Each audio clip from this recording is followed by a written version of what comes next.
hidrogena. Assalamualaikum warahmatullahi wabarakatuh. Waalaikumsalam warahmatullahi wabarakatuh.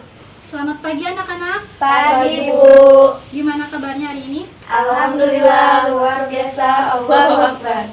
Alhamdulillah. Semangat ya. Udah pada sarapan? Udah. Udah belum? Ya, diusahakan kalau misalkan sebelum berangkat sekolah kalian sarapan dulu supaya nanti belajarnya bisa semangat. Tapi sarapannya juga jangan terlalu banyak, takutnya nanti di sini malah ngantuk. Baik, sebelum mulai belajar, kepada ketua kelas silakan pimpin doa terlebih dahulu. Baik Bu. Siap, sebelum belajar mari kita membacakan doa, berdoa dimulai. Bismillahirrahmanirrahim. Rabbi shrahli sadri wa yassir li amri wahlul 'uqdatam min lisani yafqahu qawli. Ucapkan salam. Assalamualaikum warahmatullahi wabarakatuh. Waalaikumsalam warahmatullahi wabarakatuh. Saya harus dulu ya. Devi, Adiro. dia, Adiro. Edi, Adira. Ya udah. Adiro. Alhamdulillah hadir semua ya. Iya Bu. Oke, sebelum kita lanjut ke materi yang akan kita pelajari hari ini, ada yang masih ingat kemarin kita belajar tentang apa? Tentang Bugo. Bugo itu apa? Pemberontakan. Iya betul. Nah sekarang kita akan belajar tentang peradilan Islam. Oke, sebelum saya menjelaskan, saya akan menampilkan PowerPoint dulu.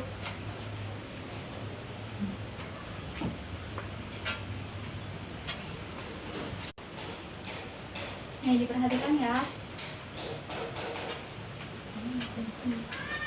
Oke, sekarang kita akan belajar tentang peradilan Islam. Kelihatan nggak?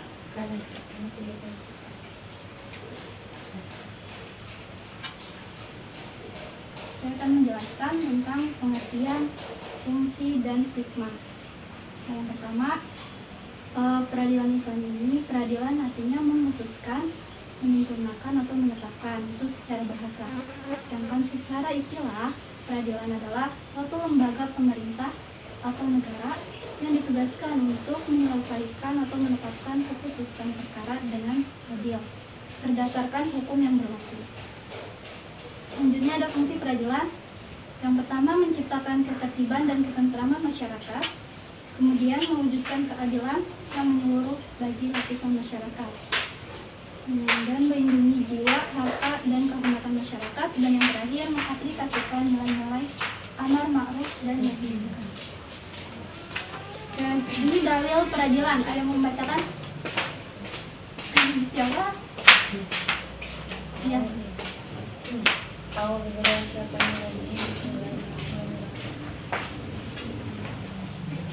Ya ayyuhalladzina amanu kunu qawwamina billahi syuhada lillahi syuhada wa la yajrimannakum syana'an qaumin ala alla ta'dilu wa'dilu huwa aqrabu littaqwa wattaqullaha innallaha khabirun bima ta'malun. Artinya, wahai orang-orang yang beriman, jadilah kamu sebagai penegak keadilan karena Allah ketika menjadi saksi dengan adil, dan janganlah kebencianmu terhadap suatu kaum mendorong kamu untuk berlaku tidak adil. Berlaku adillah karena adil itu lebih dekat kepada takwa.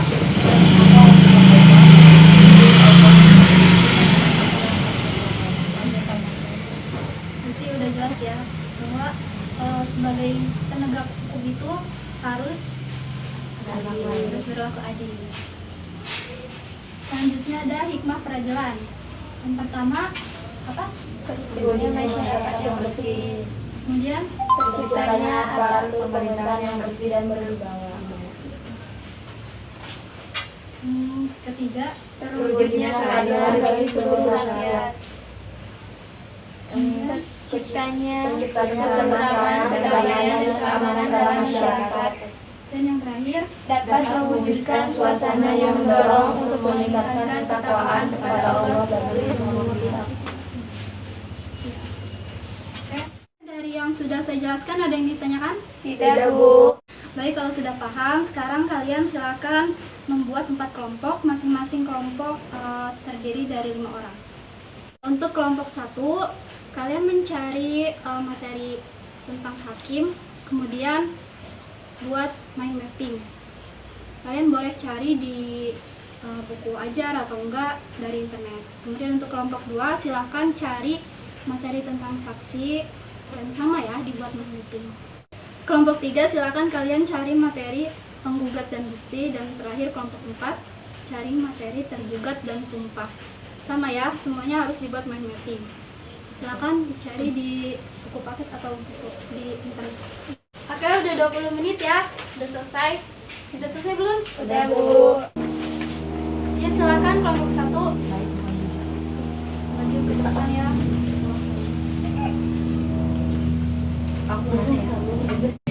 Assalamualaikum warahmatullahi wabarakatuh. Waalaikumsalam warahmatullahi wabarakatuh. Perkenalkan, saya Febi dari kelompok 1, izin mempresentasikan hasil kerja kami dari kelompok kami yang berjudul Hakim.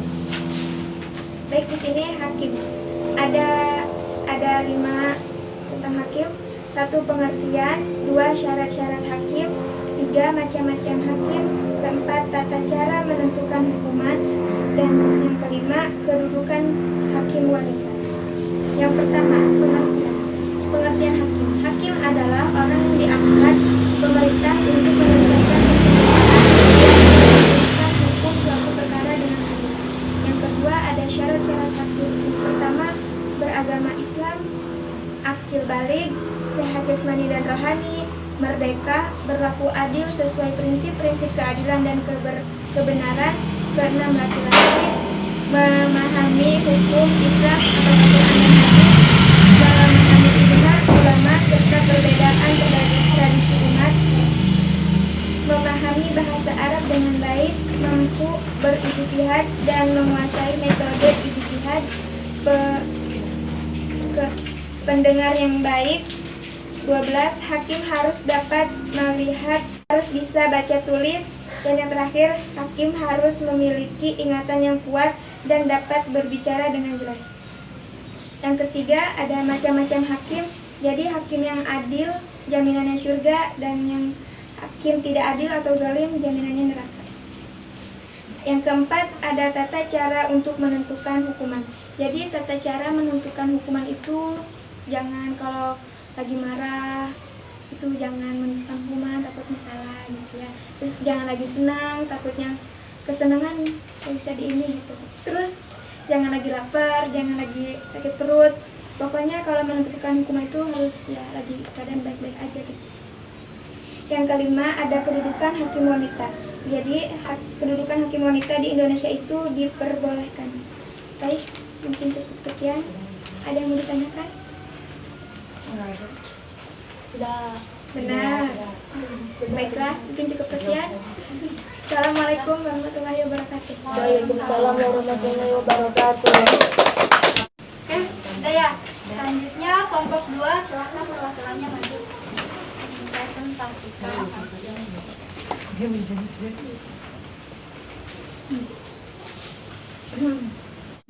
Assalamualaikum warahmatullahi wabarakatuh. Waalaikumsalam warahmatullahi wabarakatuh. Baiklah, perkenalkan nama saya Melda Dwi Hermawan dari kelompok 2 akan menjelaskan tentang saksi.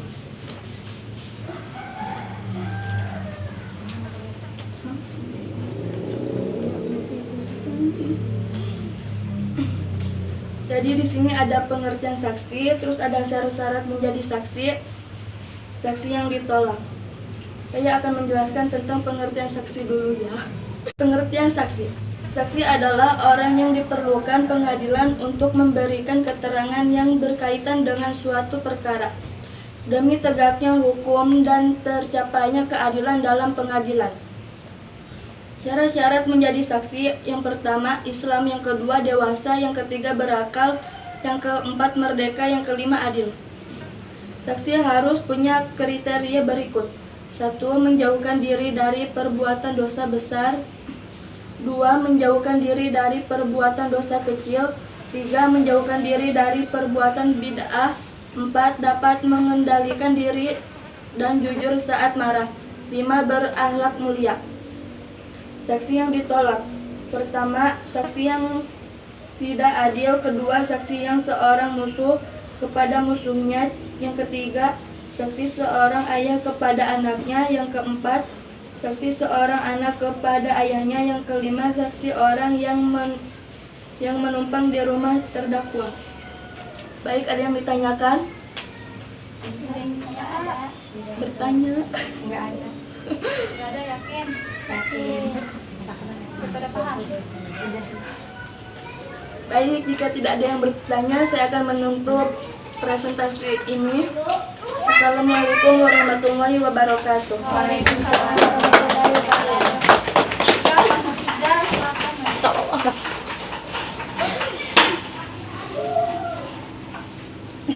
Assalamualaikum warahmatullahi wabarakatuh. Waalaikumsalam warahmatullahi wabarakatuh. Perkenalkan, nama saya Devi Okopiani dari kelompok 3. Di sini saya akan mempresentasikan tentang penggugat dan bukti.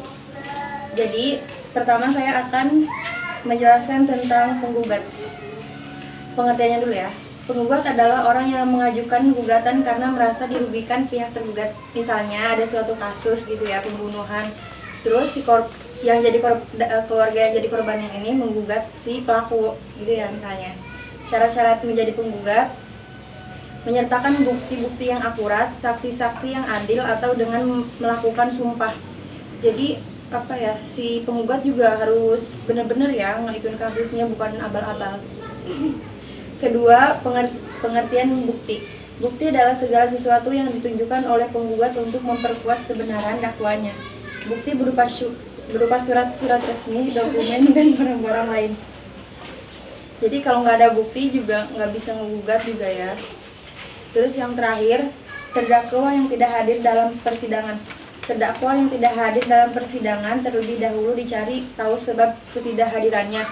Menurut Imam Abu Hanifah, terdakwa orang yang tidak ada itu diperbolehkan. Tapi kita harus cari tahu dulu, takutnya terdakwa itu kabur atau gimana gitu ya. Nggak mau mempertanggungjawabkan kasusnya. Ada yang ditanyakan? Tidak. Udah. Mungkin itu saja yang bisa saya sampaikan. Kurang lebihnya mohon maaf. Assalamualaikum warahmatullahi wabarakatuh. Waalaikumsalam warahmatullahi wabarakatuh. Yang terakhir, silakan. Apa? Kelompok 4 dulu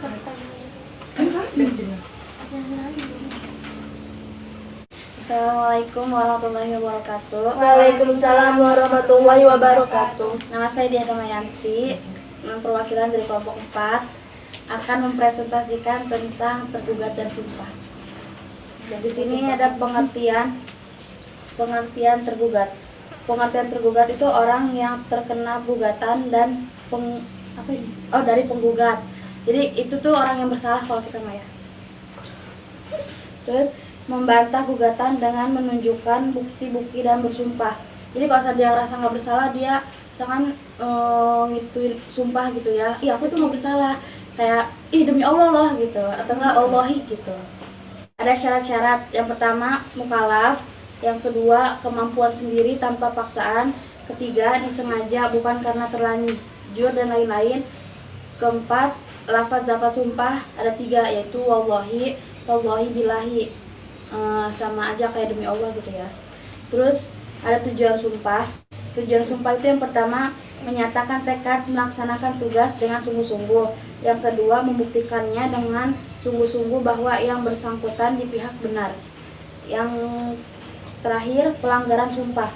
Yang pertama, memberikan makanan pokok pada 10 orang miskin, masing-masing 1/4 liter. Yang kedua, memberikan pakaian yang pantas pada 10 orang yang miskin.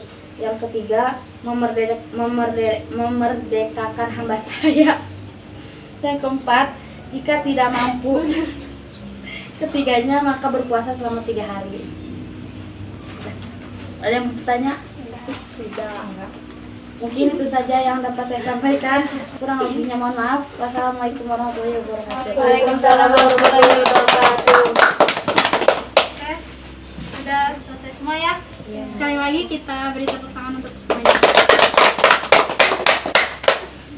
Kalian udah pada paham semua? Udah. Oke, sekarang waktunya kesimpulan. Ada yang mau membacakan kesimpulan tentang materi kita hari ini? Ada? Saya Bu, Ya, silakan. tentang peradilan mencakup beberapa unsur seperti hakim, saksi, penggugat, dan bukti, serta tergugat dan sumpah. Yang dimaksud dengan hakim adalah orang yang bertugas untuk menyelesaikan persengketaan dan memutuskan hukum yang adil. Ya, bagus. Ada lagi yang mau menambahkan, yang mau melengkapi? Aku Bu. Ya, silakan. Tapi, Hakim harus bersikap adil dalam memutuskan hukuman. Kemudian saksi tidak boleh memberikan keterangan palsu. Kemudian penggugat harus menyatakan bukti yang akurat. Saksi yang adil atau bisa juga dengan melakukan sumpah. Dan terakhir, bagi orang yang tergugat bisa membela dirinya dengan menunjukkan bukti-bukti dan bersumpah. Ada 3 latas sumpah, yaitu wallahi, taullahi, billahi. ya, bagus. Lengkap ya? Oke, saya ingin menambahkan sedikit saja kesimpulan materi kita hari ini, bahwa yang dimaksud dengan peradilan itu adalah suatu lembaga yang bertugas untuk menyelesaikan setiap perkara dengan adil sesuai dengan hukum yang berlaku. Nah, karena kita sekarang belajar tentang peradilan Islam, maka hukum dasar yang dijadikan peradilan ini adalah hukum Islam. Ya, sekarang silakan kalian tutup bukunya, masukkan ke dalam tas, ya. Dan kita latihan soal, silakan dikerjakan.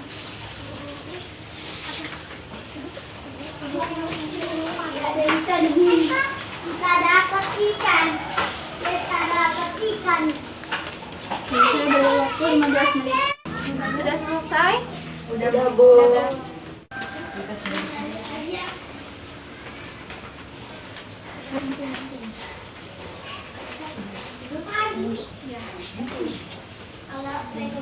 Oke, mungkin cukup sekian ya pelajaran kita hari ini.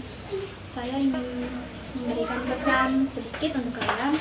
Jadi kalau misalkan suatu saat nanti nih kalian ada yang menjadi hakim, pokoknya bertugas di pengadilan gitu ya. Jadilah hakim yang adil, jangan semena-mena terhadap orang lain. Karena kan kalau hakim yang adil, maka jaminannya itu apa tadi? Surga. Sedangkan kalau hakim yang zolim atau hakim yang bodoh, maksudnya yang bodoh itu yang menetapkan suatu perkara tanpa mengetahui itu kebenarannya terlebih dahulu. Itu masuknya ke dalam neraka. Oke, mungkin segitu saja pembelajaran kita hari ini. Sebelum kita menutup, marilah kita membaca hamdalah. Alhamdulillahirobbilalamin. Ditutup dengan doa kafaratul majelis.